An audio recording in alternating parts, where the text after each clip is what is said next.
E Jesus em João 5,42 ele disse algo muito precioso. E eu expliquei porque é que Jesus disse isso e em que contexto Jesus disse isto. Porque nós esquecemos do contexto bíblico em que o acontecimento aconteceu. Às vezes desvalorizamos a verdade que não só está explícita, mas a verdade que está implícita também. E muitas vezes não entendemos. E Jesus disse, mas bem vos conheço. Ele disse que conhecia os seus ouvintes. E o pior é que nós ao fim de uns anos também conhecemos os nossos ouvintes. E mais não somos Jesus. Bem vos conheço que não tendes em vós o amor de Deus. E eu expliquei que algumas razões pelas quais Jesus falou, eu não vou explicar agora. Quem perdeu, olha, paciência. Mas eu queria dizer-vos que Deus conhece se há amor de Deus em nosso coração. Queria iniciar por aqui. E porque falar de amor é uma coisa, ouvir de amor é uma coisa, ir aos locais onde devia de haver um amor bem revelado, são coisas importantes. Mas veja o que Jesus disse, eu bem vos conheço e sei que não tendes em vós o amor de Deus. E amados, se não temos o amor de Deus em nós, então que amor é que nós temos? Pode ser amor próprio, pode ser um amor absolutamente egoísta, pode ser um amor fingido, pode ser um amor influenciado por circunstâncias, pode ser um amor por uma época muito bom e depois alterar-se. E eu queria, meus amados, mostrar-vos que o amor de Jesus, ele se revela ao longo da sua história de vida, enquanto ministério, enquanto esteve aqueles 3 anos, mais coisa, menos coisa, caminhando na terra, ensinando sobre o verdadeiro amor. E todos os episódios até à cruz revelam o caminho do amor da parte do Senhor para conosco. E quer gostemos, quer não, tudo o que Jesus fez é para nós fazermos. Tudo o que Ele nos ensinou é para nós vivermos. Não é em vão que Jesus diz, os meus amigos são os que fazem a minha vontade. E não vale a pena pintar a manta. Podemos arranjar comunidades evangélicas muito lindas, muito grandes, com pregadores dos melhores que existem, em que somos motivados emocionalmente a fazer muitas coisas certas, nomeadamente dar boas ofertas, nomeadamente ter um período da nossa história de muito bons servos. Quando o amor de Deus está plantado em nosso coração, a nossa vida não passa a ser um momento, mas passa a ser uma história de vida, uma vida com aquele propósito. E nós precisamos de entender que quando o amor de Deus é plantado em nós, e esse acontecimento dá-se com o novo nascimento, em que há uma transformação radical de vida. Não é uma mudança só de pensamento, é uma mudança de sentimento. Porque os sentimentos passam a ser os sentimentos de Cristo, como diz Filipenses, de sorte que haja em vós os mesmos sentimentos que houve em Cristo Jesus. E então os nossos sentimentos passam a ser os sentimentos de Jesus. Os nossos olhos passam a ser os olhos de Jesus. As nossas mãos passam a ser as mãos de Jesus. E não vivemos mais para ser protagonistas, nem reconhecidos, nem buscando honra. Vivemos exclusivamente para agradar aquele que é Senhor e Rei. Aquele que todo joelho se há de dobrar. E nós muitas vezes não queremos esse tipo de mensagem, esse tipo de coisa, porque nós queremos vir à igreja ou juntar com a igreja, para ser mais preciso teologicamente, porque queremos nos juntar para sair confortados, para sair alegres, para ter uma lição de motivação, uma lição de que somos os maiores, os melhores, e somos, se Jesus estiver em nós. Não há ninguém melhor que nós no mundo. Se Jesus estiver em nós, se Jesus estiver em nós, tu vales mais do que qualquer coisa e qualquer pessoa que não tem Jesus. Aliás, Jesus continua a amar a outra pessoa. mas tu passas a ser uma pessoa em que o amor de Deus está dentro de ti e tu passas a ser mais um a difundir o Evangelho, a espalhar a mensagem, a fazer um mundo melhor, a tornar as pessoas melhores. E é engraçado nós contemplarmos o trajeto de Jesus. Note que, se nós analisarmos os primeiros anos de Jesus, até ao seu batismo, não vemos muitas coisas. Dá para perceber que Jesus cresceu em graça e conhecimento diante de Deus, mas também diante dos homens. Percebe-se que Jesus tinha uma paixão, tanto que um dia os pais esqueceram-se dele e procuraram-no por todo lado, mas esqueceram-se que o lugar onde Jesus queria estar era na casa do Pai. E encontraram-no entre os fariseus, entre os sábios da altura, porque o prazer de Jesus era a sua casa, o prazer de Jesus era a sua palavra. E ninguém sabia que ele era o dono da palavra, ninguém sabia quem ele era, mas ele ali já revelava o que havia dentro dele: paixão pela sua casa. E é curioso, amados, que ao longo, quando Jesus inicia o seu projeto, nós encontramos, hoje vou falar de 5 ou 6 mulheres. Gostam de falar de mulheres? A minha mulher gosta imenso. A minha mulher prega imenso sobre mulheres. Hoje é a minha vez. Mas eu quero falar destas mulheres numa perspectiva do amor de Deus. E colocando estas mulheres num ponto que muitos de nós se identificam. Mas também quero falar destas mulheres para nos motivarmos a sermos como Jesus. E a percebermos que temos que olhar para as pessoas e ver que Jesus as ama. Tu talvez não ainda. Tu não gostas dela. Tu não tens prazer em estar com ela. Tu repudias aquela pessoa. Mas Jesus não repudiou. Jesus amou. Tanto que Jesus, e isto não tem muito a ver com o que vamos ministrar hoje, tanto que Jesus, quando escolheu 12 discípulos, e a Bíblia diz que ele teve toda a noite a orar. Lembram-se? Quem se lembra deste episódio? Jesus orou. Diz que foi toda a noite, talvez 10, 12 horas, não se sabe. Os dias dividiam-se noite e dia em 12 horas, no tempo em que Jesus... aliás, o calendário judaico é assim. E curiosamente ele escolheu os homens mais improváveis. Escolheu ou não escolheu?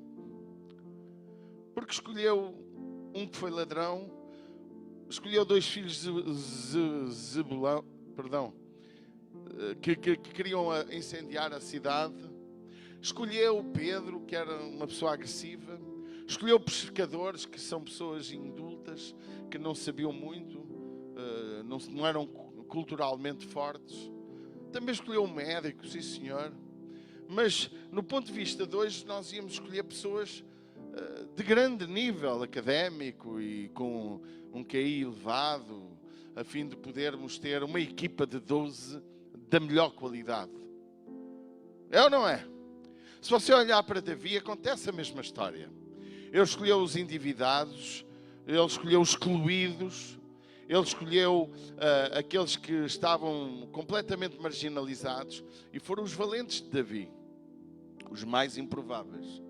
Tornaram-se os mais nobres. E Jesus tem este ponto de vista. Jesus não é como nós gostamos de ser. Jesus escolhe muitas vezes, mas também note, não vamos aqui fazer a apologia da miséria, a apologia do esterco, a apologia do lixo, porque Jesus também escolhe pessoas e também aceita pessoas de bons QIs, de bem selecionadas na sociedade, de boas famílias, porque Jesus não olha como o homem olha, Jesus vê o coração. Amém? Por isso, eu ontem partilhava também que não é por, aliás na sexta, não é por sermos bonitos ou feios, gordos ou magros, brancos ou negros, portugueses ou brasileiros, ou chineses ou japoneses ou africanos, que somos mais ungidos ou menos ungidos, que Deus nos vai usar mais ou vai usar menos. Não é por ter sido ex-toxicodependente ou ex-bandido ou até assassino que Deus te vai usar mais, porque Olha, Ronald Bonker, que morreu ontem, não sei se sabem, eu pus no Facebook. E ele era um filho de um pastor, para quem não sabe. Ele era também menos qualificado para se tornar o homem que foi. O pai, quando ele se converteu, disse a ele: quem vai ser o meu sucessor é o teu irmão. E não foi, e naturalmente não foi. Portanto, era um homem que vinha, um filho de um pastor, que se tornou quem tornou. Não porque tinha um QI grande, porque segundo ele tinha menos matemática que o irmão. E uma expressão que ele gosta de usar: eu era um zero. Não sei se já ouviram alguma vez ele a falar, ou se já leram alguma coisa dele. E nós, irmãos, somos um zero, mas Jesus é o primeiro. Isto é a autoria dele, não é? E um zero ao lado de um dá 10, e depois dá 1000, e depois dá 10. Isto é a autoria dele, não é a minha. Então que nós possamos querer ser zeros para Jesus poder usar, porque ele só usa zeros. E zero não significa ser burro, não significa ser ignorante, significa considerar-se totalmente dependente de Deus. Porque Jesus disse: sem mim, nada. Querem dizer o resto? Podeis fazer. Este é o segredo para Deus nos usar. E o nosso sucesso também não tem a ver com a multidão que nos rodeia. O nosso sucesso vai ser revelado na eternidade. Quantas pessoas influenciamos? Quantas pessoas marcamos na história? Quantas pessoas ajudamos a seguir Jesus? Muitas vezes nem nos seguem, mas seguem Jesus por nossa causa. Quantas pessoas nós impactamos? Quantas pessoas nós levamos ao caminho?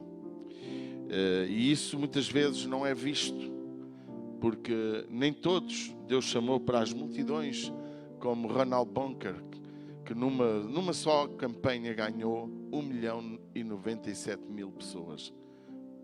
Não é? Acho que 1.097.000. Foi o homem que mais multidão juntou de uma só vez para ouvir Jesus Cristo. Nem o Papa em Roma, num recinto, nem Fátima ali conseguiu juntar como ele. Então, nós, irmãos, temos que entender o projeto de Deus e olhar para Jesus como nosso padrão e modelo, e com ele extrair as verdades que são aquelas que farão a bênção na vida de quem nos ouve.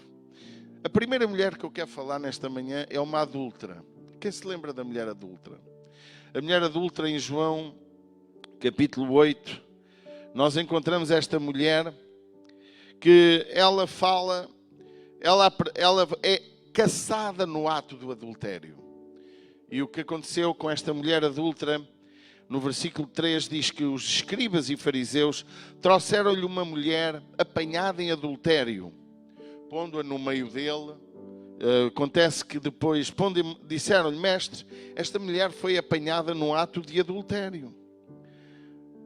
E na lei nos mandou Moisés que as tais sejam apedrejadas. Tu, pois, o que dizes?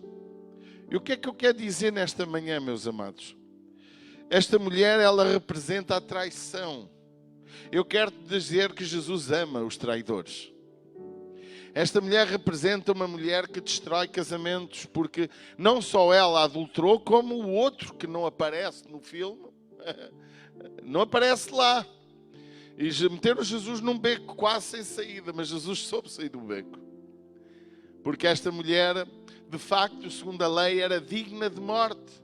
Era digna de morrer apedrejada. Mas não era só ela, tinha que também ter o adúltero. E nós, quando olhamos, irmãos, e olhamos o caminho de Jesus, o caminho do amor que Jesus caminhou, foi para nos ensinar que muitas vezes aquilo que nós achamos como certo, Deus pode mudar. Há coisas que mudam.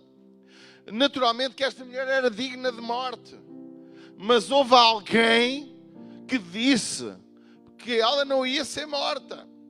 Parecia que contrariava a própria lei, o próprio Jesus.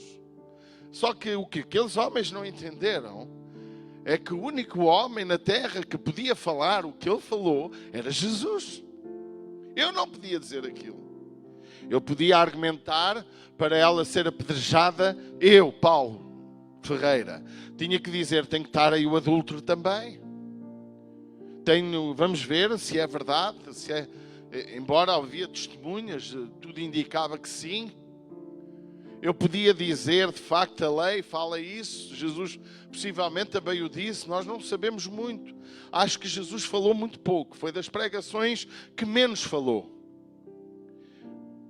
E quando insistiram tanto com ele, e que ele se levanta e diz, olha, de vocês todos, quem não teve ainda pecado, seja o primeiro a tirar a pedra, e todos foram embora.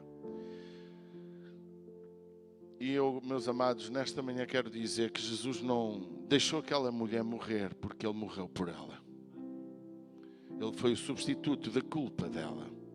Sendo ela culpada, Jesus tornou-se culpado por ela. Mas Jesus lhe deu um recado muito importante: não voltes a pecar. E nós, igreja, brincamos demasiado com o pecado. Traição, no ponto de vista bíblico, não é só traição física na família.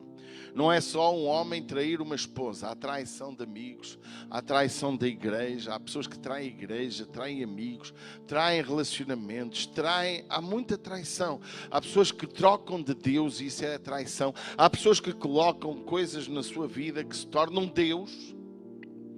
E isso é adultério espiritual. E muitas vezes Deus fala sobre isso na sua palavra. Pessoas que, se eu coloco o trabalho acima de Deus, se eu coloco família acima de Deus, se eu coloco na minha vida fama, sucesso acima de Deus, eu como cristão hoje estou-me a tornar um adúltero espiritual. Então nós muitas vezes não entendemos que as mensagens de Jesus, elas vão muito além daquilo que está ali escrito, circunscrito. E nós, olhando para este texto, nós encontramos Jesus pronto a amar, pronto a perdoar uma traidora. Diz para quem está ao teu lado, não sei o que fizeste. Se sabes, não é hora agora de chatear muito. Mas eu quero dizer que Jesus te ama. Amém?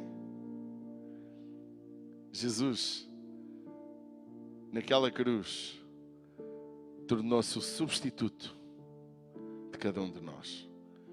Não há um justo nem um sequer. Todos somos culpados diante de Deus.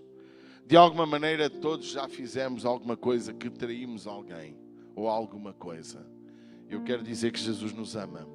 E o caminho, ouça com atenção, o caminho do amor não é ignorar o erro, mas é sair dele, porque há perdão para o erro. O caminho do amor não é... Irmãos, eu já disse aqui que arrependimento não é o pedir perdão todos os dias e todos os dias voltarmos a fazer o mesmo. Isso não há arrependimento aí. Há reconhecimento do nosso pecado só. E todo o pecado continuado, a Bíblia diz que Deus deixa de contender com o homem. Se tu ouves, conheces, sabes a verdade e não a vives, fica ciente de que um dia podes buscar arrependimento e não encontrares. Nós vemos isso em Esaú. Ele buscou arrependimento e não conseguiu mais encontrar. Porque ele brincou demasiado com aquilo que era sagrado. A igreja tem que aprender que a igreja é lugar para acolher todas as pessoas. E todas as pessoas têm perdão. Mas aquilo que Jesus disse àquela mulher, vai e não peques mais. Onde é que estão os teus acusadores? Foram-se embora? Amém? Põe lá o versículo 7, por favor. E então diz, perguntando de novo aquele que dentre vós, tomando em que lhe escrevia. Quando ouviram isso, saíram todos. Verso número 10. E endireitando-se Jesus e não vendo ninguém mais, onde estão aqueles teus acusadores? Ninguém te condenou? E disse o Senhor, nem eu também te condeno. Vai. Meus amados, vai. Vai-te. Mas não peques mais. Sabe qual é o problema dos nossos dias? é que brincamos demasiado com a verdade que sabemos. Continuamente estamos a pecar mais. Continuamente sabemos que Deus disse, vai e não peques mais. E continuamos a pecar. E por isso que o Espírito Santo mostra que há tempos em que muitas pessoas estão nas igrejas, mas estão fracas, estão doentes e estão a dormir. Porque Jesus perdoou-as uma vez, duas vezes, e continuam a fazer a mesma coisa. O que é que Jesus disse? Vai e não peques mais. A outra mulher que eu quero falar é uma pecadora. Todos sabemos muito bem desta história, Lucas 7. Para mim esta mulher representa a prostituição. Se por um lado representa a traição, esta representa a prostituição. E a prostituição hoje está implantada nos nossos dias de uma forma assustadora. Porque a prostituição entra no nosso coração através de um telemóvel, um computador em casa. Até os anúncios da nossa televisão, eles são incutidos de prostituição. Para se vender um carro, mete-se uma mulher nua. Para se vender um perfume, mete-se um homem nu, a mostrar a bunda dele. Estamos a viver uma época da prostituição estar tão liberalizada que nós nos habituamos a ver coisas que são quase pornografia e nós gostamos. Já achamos que não tem mal. E eu quero-vos dizer que esta era uma mulher pecadora. Há quem diga que era prostituta, há quem não diga. Não é tão importante sabê-lo. Sabemos que há uma crítica profunda neste gesto desta mulher, quando ela derrama sobre Jesus um perfume caríssimo e chora. Diz a Bíblia que ela veio por trás e lavou os pés de Jesus com lágrimas e também ungiu com óleo precioso, caríssimo. E declara que o Senhor Jesus, houve uma discussão enorme, porque havia lá gente que achava que era um desperdício. Mas eu quero-vos dizer que com esta mulher em Lucas 7, 36 a 40, nós encontramos o amor de Jesus, o caminho do amor para salvar qualquer tipo de pessoa.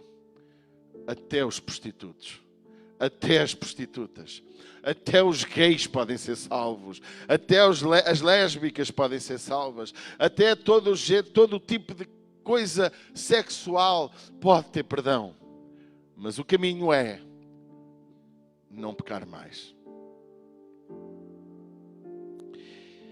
Quando nós lemos, olha, vamos só ler um bocadinho para ficarmos mais familiarizados. E rogou-lhe um dos fariseus que comesse com ele. Ele, entrando em casa do fariseu, era um homem fariseu, era um homem da lei de Deus, um homem que conhecia muito a palavra, assentou-se à mesa. E eis que uma mulher da cidade, uma pecadora, percebe-se que seria, sabendo que ele estava à mesa em casa do fariseu, levou um vaso de alabastro com unguento. E estando por detrás aos seus pés, chorando, começou a rogar-lhe os pés com lágrimas e enxugava-lhe com os cabelos e a sua cabeça e beijava-lhe os pés e ungia-lhes com unguento. Quando isto viu o fariseu que tinha convidado, falava consigo dizendo, se este fosse profeta, bem saberia quem e qual é a mulher que lhe tocou. Veja, que lhe tocou, pois é uma pecadora. E respondendo Jesus disse, Simão, uma coisa tenho a dizer-te. E ele disse, diz-me a mestre. Pode pôr? Continuar. Um certo credor tinha 2 devedores, um devia-lhe 500 dinheiros e outro 50. E não tendo eles com que pagar, perdoou-lhe a ambos. Diz, pois, qual deles o amará mais? E Simão respondendo disse, tenho para mim que é aquele que mais perdoou. E ele disse, julgaste bem. E voltando-se para aquela mulher, disse a Simão, vês tu esta mulher? Entrei em tua casa e não me deste água para os pés, mas esta regou-me os pés com lágrimas e me os enxugou com os seus cabelos. Não me deste ósculo, mas esta, desde que entrou, não tem cessado de me beijar os pés. Não me ungiste a cabeça com óleo, mas esta ungiu-me os pés com unguento. Por isso te digo que os seus muitos pecados lhe são perdoados, porque muito amou. Mas aquele a quem pouco é perdoado, pouco ama. E disse-lhe a ela: os teus pecados te são perdoados. Lindo, não é? História incrível. Que amor incrível. Que amor que nós temos que aprender a vivê-lo. Obrigado, Anabela, por dizeres amém. Parece que ninguém quer. Que amor. Será que estamos preparados para receber prostitutas neste lugar? Eu estou preparado para levantar os endividados, as prostitutas, fazer delas e deles homens e mulheres para fazerem mudanças no nosso concelho, no nosso país.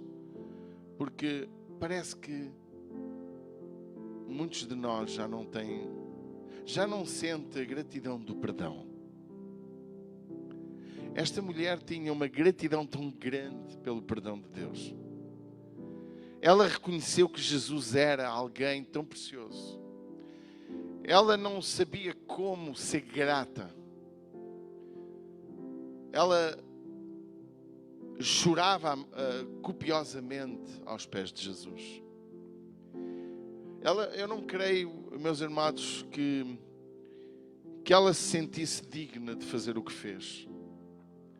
Mas ela fez algo que marcou Jesus. E Jesus lhe disse: perdoados te são a multidão dos teus pecados. A igreja deve ser um lugar de acolhedor, tolerante, amando as pessoas. Eu não percebo, irmãos, como é que nós que ganhamos tantas pessoas, elas vão embora.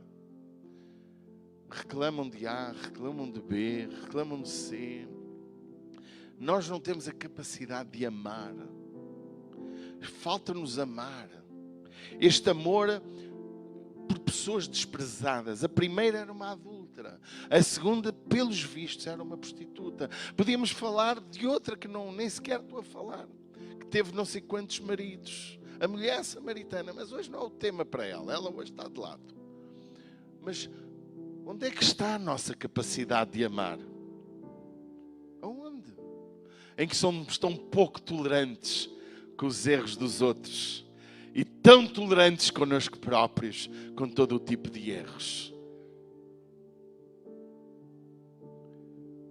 Queremos tanto aquilo que não é nosso. Por isso que eu acho que Platão tinha razão quando disse que o amor é um desejo.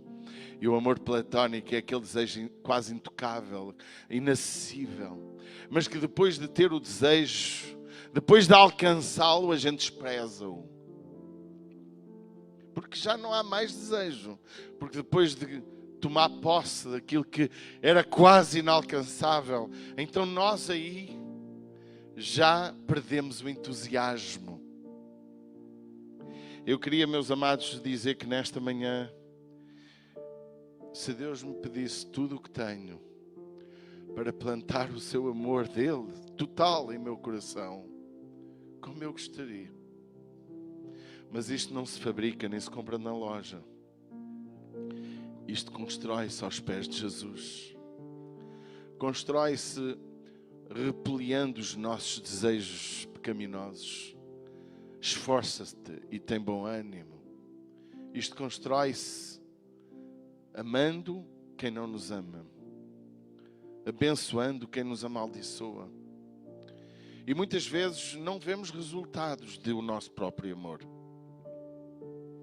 Jesus, ele foi crucificado porque amou. Porque o seu amor foi o caminho da cruz. Desde que nasceu, o quiseram matar. Cresceu, viveu, os seus próprios irmãos o rejeitaram. Porque ele, fisicamente, era uma criança.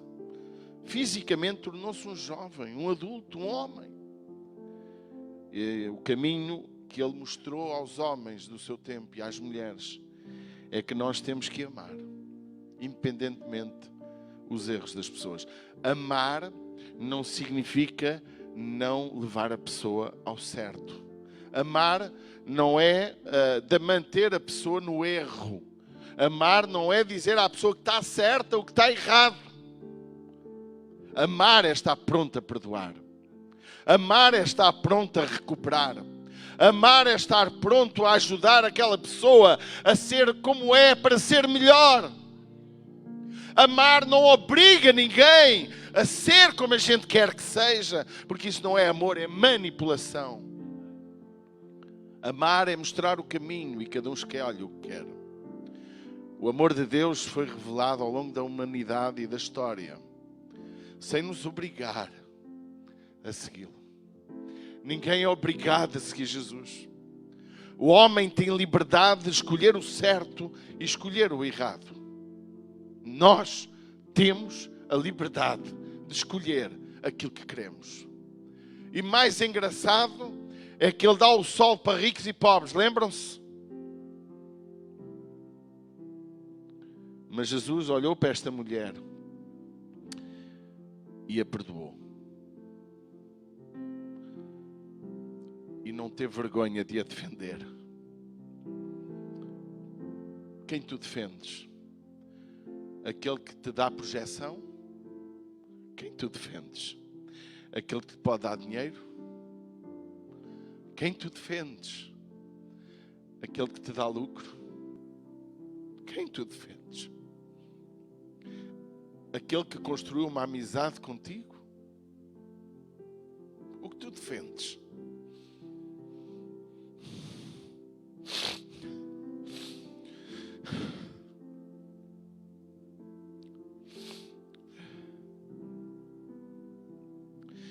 A terceira mulher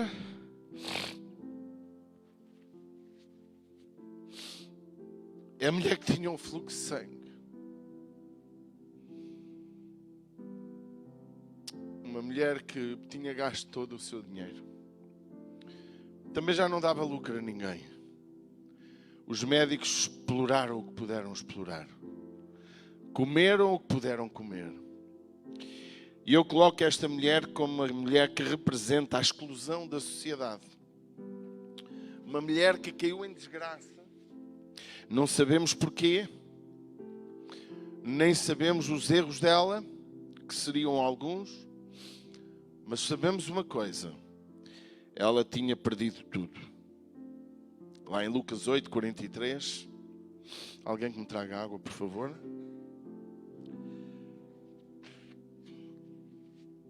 Em Lucas 8, 43, diz que esta mulher tinha um fluxo de sangue e que tinha gasto todo o seu dinheiro.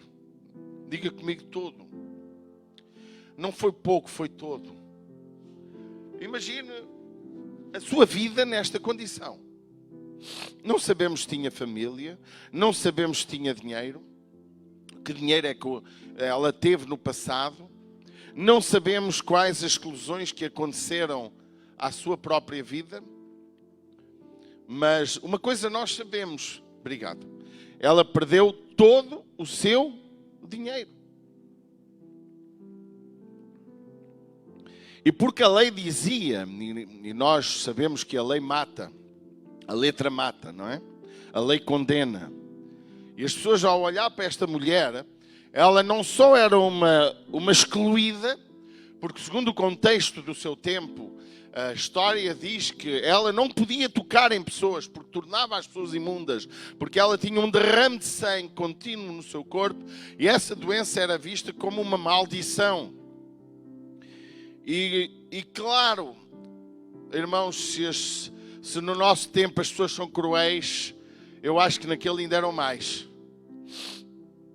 E aquela mulher, ouvindo falar de Jesus Cristo, sabendo que Ele ia estar ao seu alcance, porque por vezes temos coisas que não estão ao nosso alcance, lembram-se?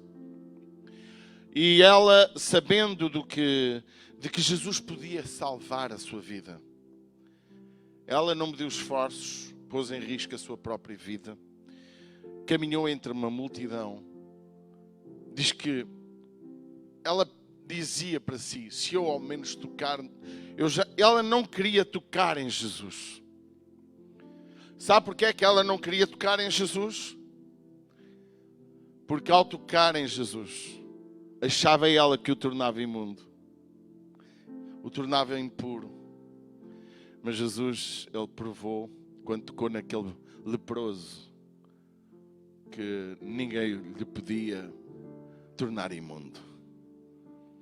Então ela, como um coração partido, moído, destruído, arruinado, angustiada com a vida, desprezada pela sociedade, se calhar desprezada pelo marido, não sabemos, se calhar desprezada pelos filhos, não sabemos, porque se leproso era mau, esta doença não era tão boa assim também. E claro que toda a gente a conhecia, como é lógico. Quem não conhece alguém que cai em desgraça, é ou não é? Quem não conhece quem cai em desgraça? Quem não conhece? Quem não comenta? Alguém que vai à falência, alguém que fica doente, alguém que foi acusado injustamente ou não. Quem não conhece? Esta mulher era conhecida, mas ela rompeu pela multidão. Ela quis tocar em Jesus, não em Jesus, mas na sua orla. E Jesus, no seu caminho de amor, quando nós amamos, as pessoas tocam-nos. Quando nós amamos, ouve o que eu te vou dizer. A gente somos tocados pelas pessoas. Não é as pessoas que nos tocam, somos nós que somos tocados. E ao tocar na orla, saiu virtude de Jesus. Eu gosto deste texto porque ele mostra-nos que até os lenços de Paulo curaram pessoas e a sombra também. Jesus não fez nada que eu não possa fazer. Por isso que eu quero o seu amor. Eu quero este caminho de amor. Que ao me tocarem, eu sinto. Não sinto para ficar com raiva. Sinto para amar. E para trazer solução. Que há pessoas, ai de quem me tocar, dizem alguns. Hã? Ai de quem me tocar. Ai se ele me toca. Tu não queres tocar nem no mendigo. Tu não queres tocar em ninguém. Muito menos que te toquem. E quando Jesus reclamou, quem me tocou? Que é um absurdo Jesus ter dito isto. Os discípulos criticaram-se. Então, toda a gente te aperta que pergunta quem te tocou. Mas alguém me tocou de outra maneira. Eu quero vos dizer, irmãos, nesta manhã, quem toca em Jesus em desespero, Jesus liberta o desespero. Quem toca em Jesus, tenha a doença que tiver, Jesus cura. Quem vem a Jesus correndo riscos, Jesus cura. A fé leva-nos ao risco. A fé é um ato de risco. Você entende o que eu estou a falar? Porque ela correu o risco de vida para tocar em Jesus. Meus amados, que nós nesta manhã possamos aprender uma coisa nesta mulher. Que Jesus não exclui ninguém. E que os excluídos da nossa sociedade, uns porque caíram em desgraça, outros porque estão na miséria, não devemos patrocinar os seus erros, nem a sua preguiça, mas devemos ajudá-los a sair do buraco. Amém? A outra mulher que eu quero falar nesta manhã é a mulher que era viúva e que perdeu o seu filho. E eu coloco esta mulher como uma desprotegida sem família. Porque perder o marido já é grave, perder os filhos mais grave se torna. Mas a Bíblia é clara e diz que Deus ama o órfão, protege, é pai do órfão e é marido da viúva. E também diz lá o salmista no Salmo 27:10, ainda que meu pai e minha mãe me abandonam, contudo o Senhor me acolherá. Também diz o Senhor Jesus no Novo Testamento que os principais inimigos do homem, por causa do cristianismo, às vezes é a própria família. Eu quero dizer uma coisa aqui para vocês. Eu não me importo do que a minha família fala de mim. Eu preciso é que aquilo que falam se for mal de mim, tem que ser mentira. Entende o que eu estou falando? Tem que ser mentira, porque se for verdade, eu tenho que me retratar. Vocês entendem o que eu estou a falar? E esta mulher estava a levar o seu filho para o funeral, para o túmulo, para o sepulcro, para debaixo de terra, quem sabe. Aquele tempo punha-se muito, mas para o túmulo, como Jesus é só para ricos. Então era um cemitério normal, possivelmente. E esta mulher ia a caminho desta situação, em Lucas 7:11. Então, quando Jesus passa e vê aquelas carpideiras a chorarem, a mãe completamente abatida, em que Jesus ressuscita o seu filho. Jesus, no caminho do seu amor, ele mostrou que ele protege todos os desprotegidos. Amém? Eu não entendo, irmãos, que cristianismo é o nosso, que hoje se vive, que as pessoas reclamam de tudo e de todos, que as pessoas vivem como se fossem miseráveis, tendo tudo. Hoje uma viúva tem uma reforma, naquele tempo não tinha. Hoje toda a gente tem uma proteção social, coisa que não havia. Isso é recente, é do século passado. E vamos ver quanto tempo vai durar, porque a sociedade não vai durar tanto tempo assim, com este tipo de obra social e proteção de uma série de gente, uns até que nem querem trabalhar e que conseguem ganhar. Fique tranquilo que isso não vai durar muitas décadas. O mundo não vai aguentar, a economia não vai ter condições. Mas uma coisa eu sei, Jesus, ao passar por esta mulher, ressuscitou-lhe o filho. Eu quero dizer que Jesus ressuscita tudo o que há para ressuscitar, para te tornar uma pessoa feliz. Não há razão para ficar triste, porque no caminho do amor de Jesus, Ele ajudou aquele que, os traidores, Ele perdoou e libertou aquele que viveu na prostituição. Ele também ajudou quem vivia excluído da sociedade. E eu quero dizer, meus amados, Jesus até reparou numa mulher viúva também, que deu 2 moedas. Sabe porque é que Ele reparou? Porque esta mulher representa alguém que vive em fé. Porque diz a Bíblia que ela deu tudo o que tinha. E só dá tudo o que tem para Deus quem acredita em Deus. Sabe porque é que você não é fiel? Porque você não acredita em Deus. Sabe porque é que você não é fiel ao Senhor nas suas ofertas? Sabe porquê? Simples, você acredita que se der ao Senhor fica sem Ele. Ao passo que esta mulher acreditava que se aquelas 2 moedas que valia meio cêntimo, que valia pouco, ela acreditava que Deus ia dar solução para a vida dela, porque o melhor momento para ela é honrar a Deus. Esta mulher não representa só fé, esta mulher representa confiança total, desapego àquilo que é material. Esta mulher representa honra, porque ela não conseguia honrar Deus da melhor maneira do que aquela que era dar o que tinha. Há alguma honra maior que possamos dar a Deus do que dar o que temos? Não estou a falar de dinheiro, meu amado, estou a falar de tempo, estou a falar de talentos, estou a falar de dedicação, estou a falar de valores humanos. Como tu te dás a Deus? Como tu gastas tempo com Deus?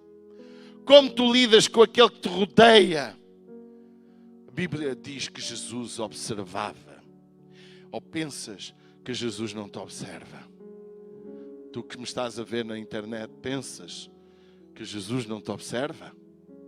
Estás enganado. Observa-te para te perdoar, mas também te observa-te para te condenar. Porque Ele tem as chaves da vida eterna, mas também tem as chaves do inferno.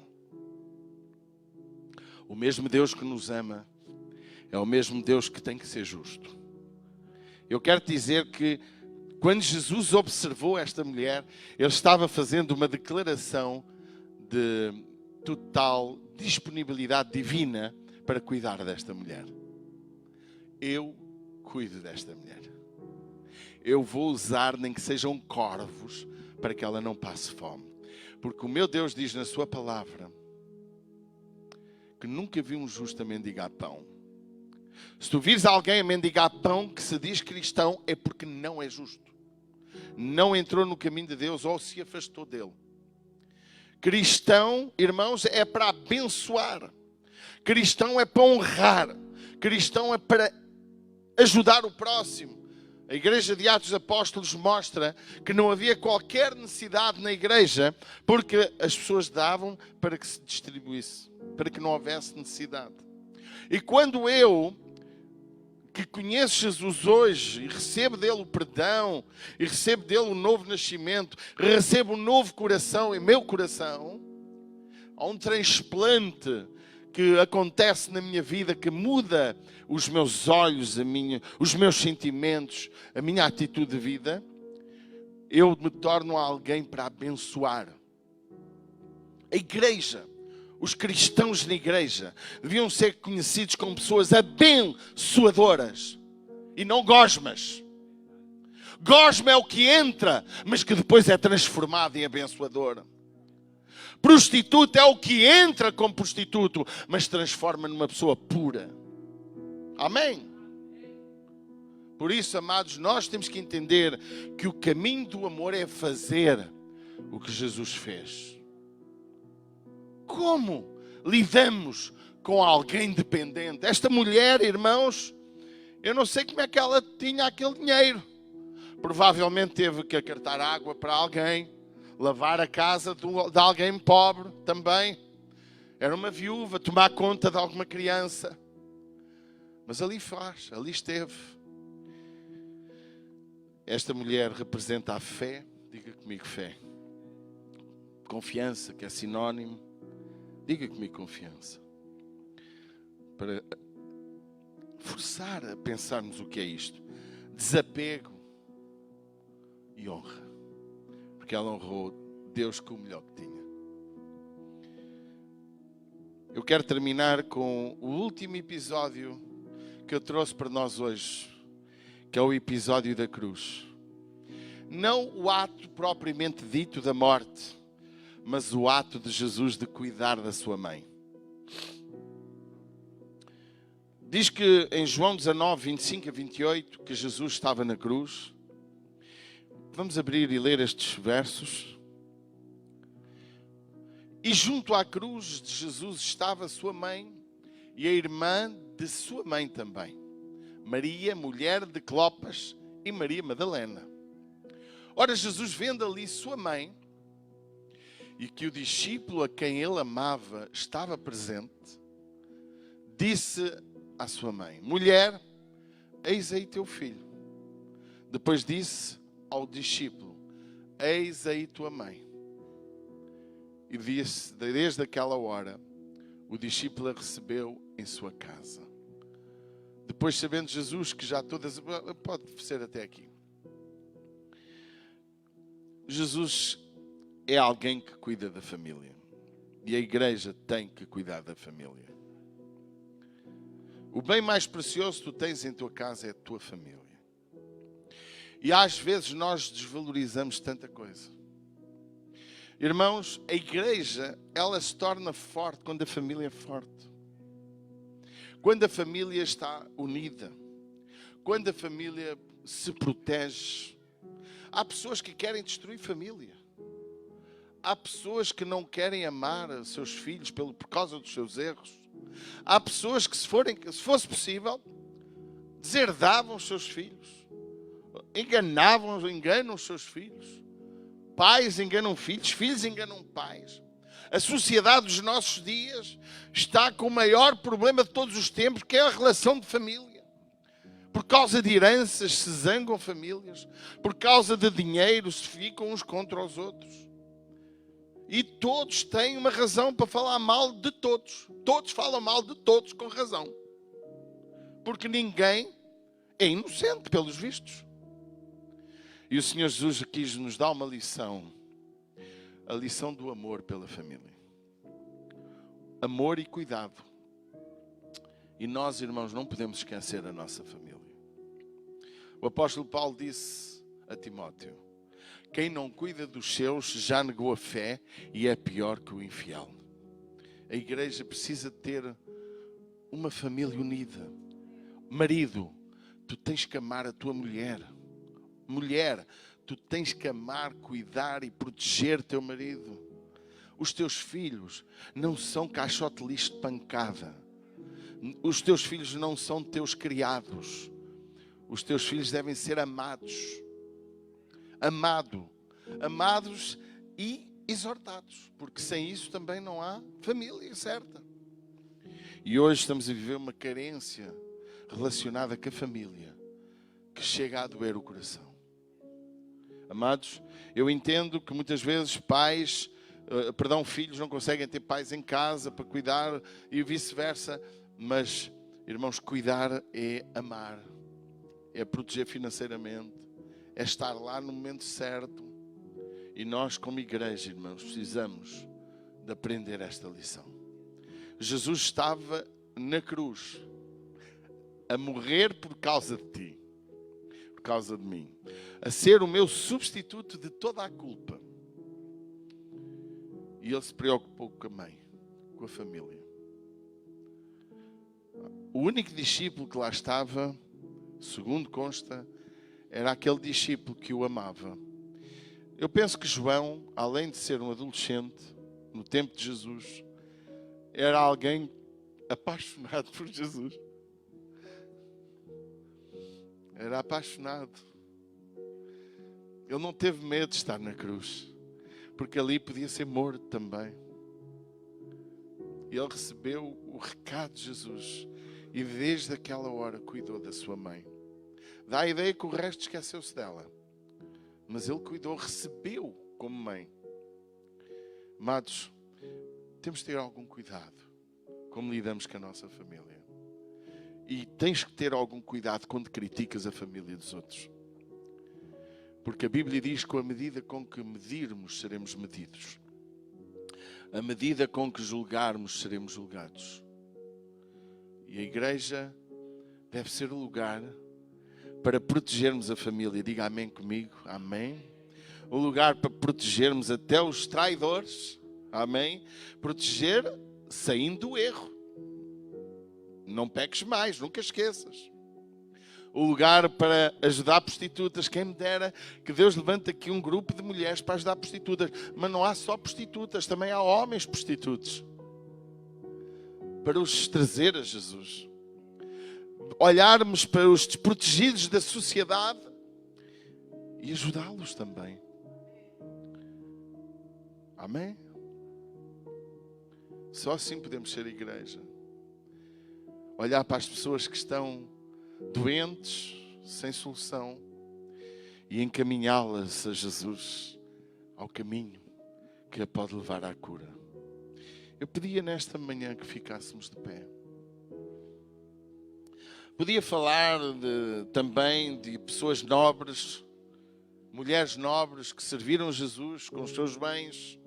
Podíamos falar de tantas mulheres que Jesus, no caminho do amor, Ele pôde cuidar.